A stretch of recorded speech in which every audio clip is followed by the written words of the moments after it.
இந்த 5.25 நீங்கள் மார்க் பண்ண பிறகு இந்த ஷோல்டர் அளவு எவ்வளோ இருக்குன்னு பாருங்கள். தெரியுதுங்களா?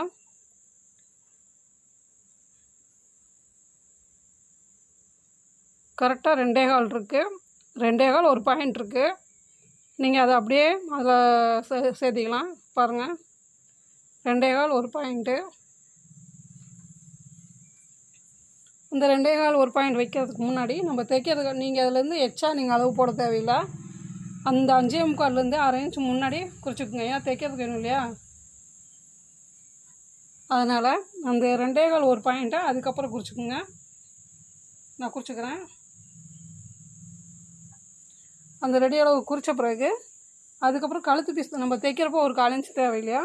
அதனால் அதுக்கப்புறம் ஒரு 1/4 இன்ச்சு நீங்கள் மெஷர் பண்ணிக்கோங்க. லைன் போட்டுக்குங்க.